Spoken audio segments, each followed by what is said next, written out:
take us all the way into the final set of this semi-final series.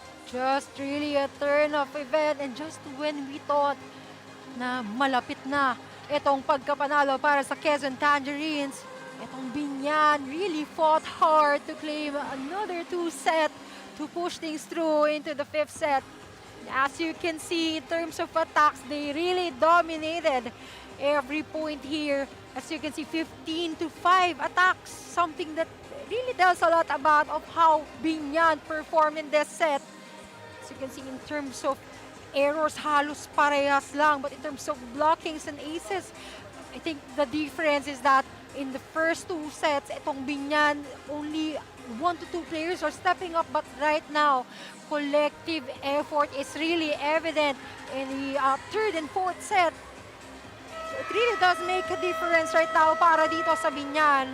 And now that they have the momentum back, complacency should it be present on their side, as we all know kung gaano ka-effective itong Quezon na humabol. And I think that's how it goes, right? From where we are currently looking at, this is how it usually is. In 3 games of this best of 3 series, dalawa doon dumating sa 5th set. And that's how it has always been. A battle towards the basketball division. It's been Quezon and Binyan there as well. At hanggang dito sa larangan ng volleyball, it's the same scenario. Quezon and Binyan looking to put the finishing touches in this series. And Tira gives the first to Binyan. Tira's just been really active in the latter sets. Maganda yung defense na gawa niya. As we all know, we have good attackers from Quezon, and yung presence ito ni Tira on the front line, it's really making a difference para dito sa Binyan. Of course, yung presence ito ni Bartolome for Quezon Tangerines, it's really helping her team gain their first point in this set. We're talking about blockers and adjustments. That wasn't Bartolome's original position, but still showing that she can contribute. That goes in para kay Kylie SS. That cross-court hit, Quezon managed to get another point. It's just a really on-point attack, targeting that zone, that corner particularly.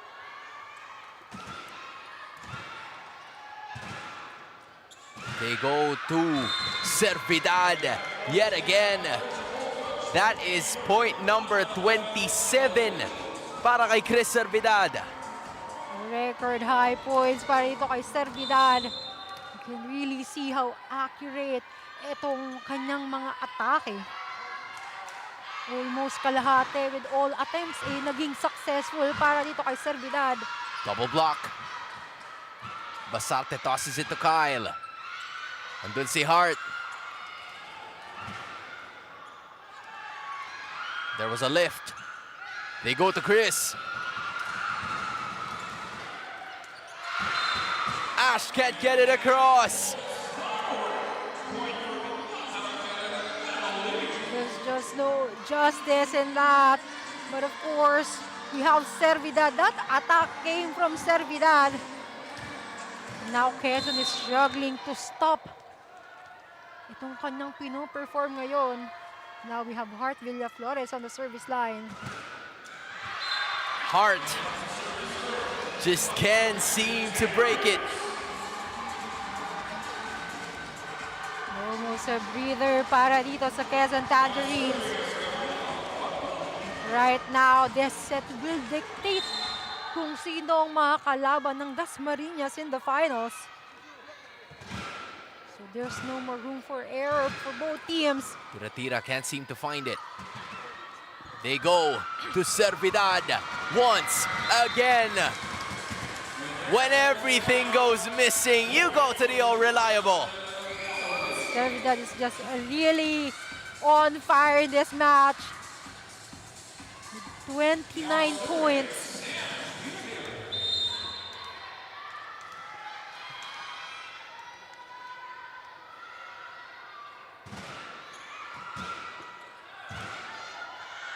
We go to Katarig again. Can't find the necessary pointer as Clydell ties it up yet again.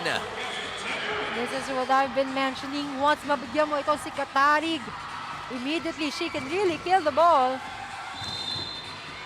Oh, what a game. But right now we're wondering bakit hindi kaya maibigay kay Katarig.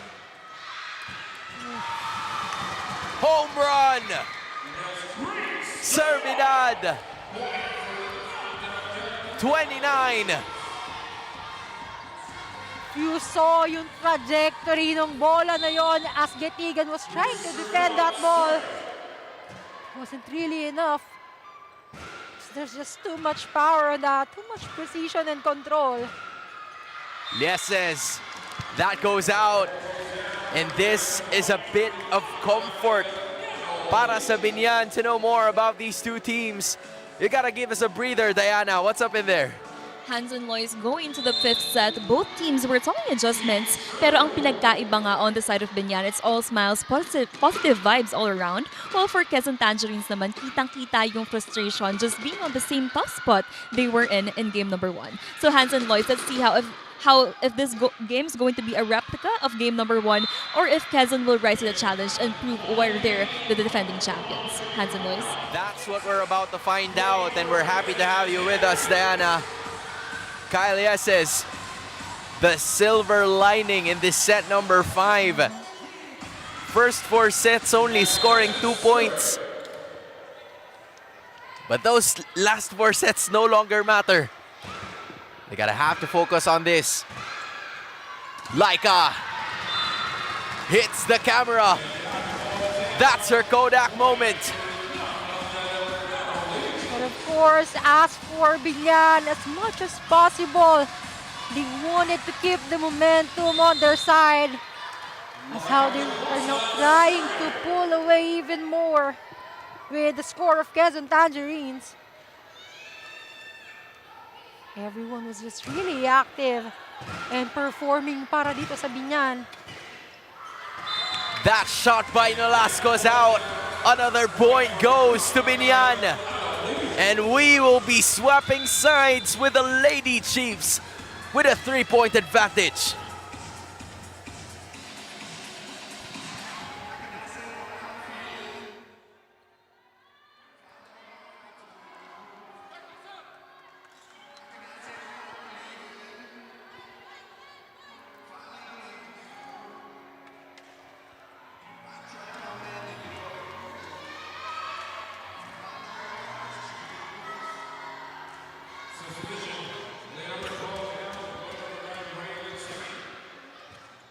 Lois, I'm looping you back here.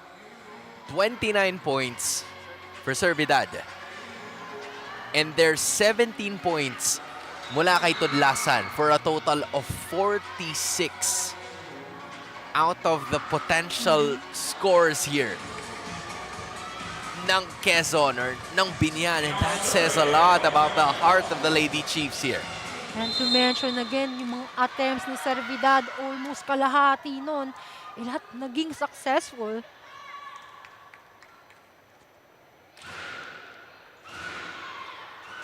Basarte goes to Sing, making her return.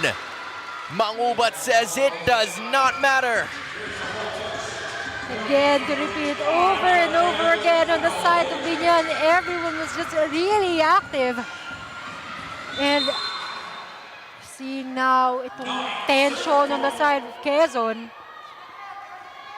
As I've been mentioning also before the game starts, that if in any case that most players will be activated, they can create different story para dito sa season na ito.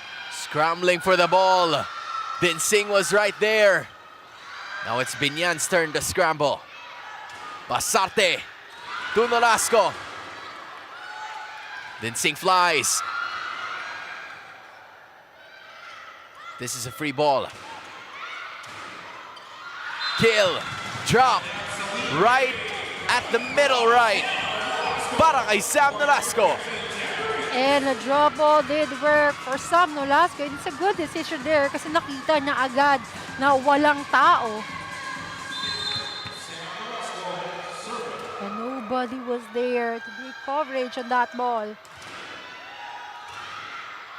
Regalo. Villaflores had to adjust on that. Then Singh. Now it's Laika with a return. Goes out. Quezon creeping their way back into this game. And because of that error, slowly nakakahabol na itong Quezon. It's really an intense match here. Of course, we will not wonder kung bakit ganito. As this is a replay of their match-up in the Collegiate League. Servidad just had to toss it in. Then Singh. That goes out. Binyan, the first to make it into double figures.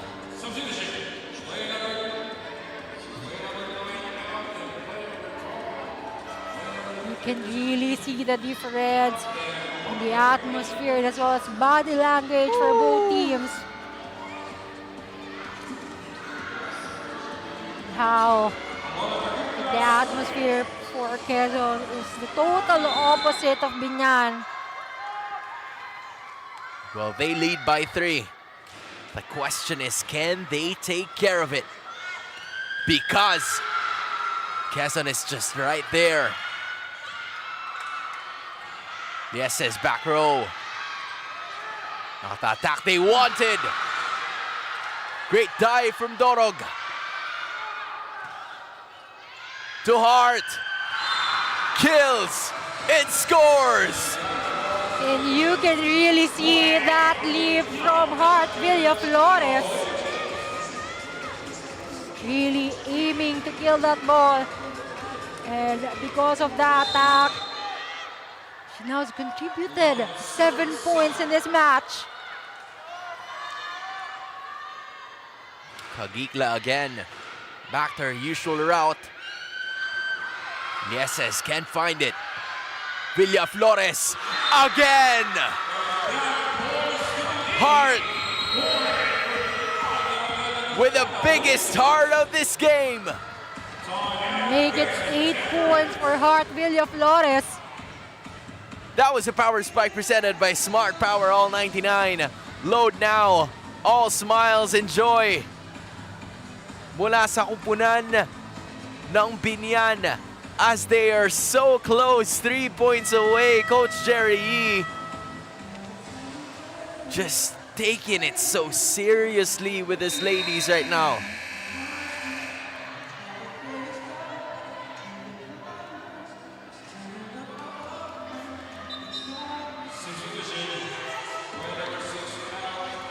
After trailing by 2 sets in this current game, is Binyan gonna make a reverse sweep happen? Now they have a huge point lead.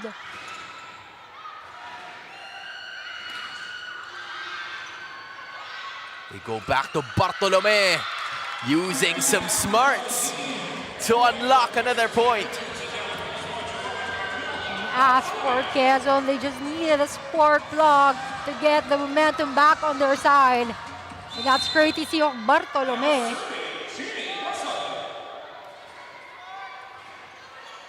Tomasig goes to Hart. Nobody home to face her in midair. Hart Villaflores was just really on fire in that attack. As you can see, nakaibabaw talaga siya dun sa bola. She's really enjoying this game right now. Lois, that's 5 points in the 5th set para kay Hart Villaflores. Better late than ever. Really a game changer. Tomasig goes to Sam. Quezon will respond, but not the way they wanted. Servidad really reading that ball so well. Servidad with a 30-piece. 30 immaculate points for a Servidad takeover. And Binyan is at match point. They get a chance. Servidad. Katarig is stopped. Binyan takes the crown away from the defending champions of MPVA. From being down 2, they walked on 3 straight to advance to the finals of this season. It was really a good grip from Binyan as they were successful with their attempt with a reverse sweep as they will now advance into the finals. But still, it's a good game for Quezon Tangerines. They have performed well and gave etong Binyan with a good match.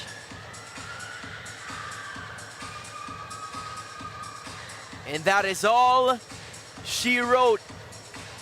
Ladies and gentlemen, we are bound to have a new champion of the MPVA. Kudos, GG's, nice tries go out to the Quezon Tangerines for such an impressive season. But what has been more impressive is the outing of this Binyan Tatakjel ARELLANO Lady Chief squad. They've said in Game 1, Lois, na bihira nila matalo itong kupunan na ito. But there's a sudden change, a sudden shift in the wind that has placed them in this victory. I would say this is a really fulfilling win para dito sa Binyan. Was really a collective effort. We've seen the improvements made, especially in the first set. But right now, they were able to clinch etong match. 19-25, 19-25, 25-21, 25-12, and 15-8. Binyan Tatakjel ARELLANO Chiefs are your second grand finalists of the MPVA Season 2.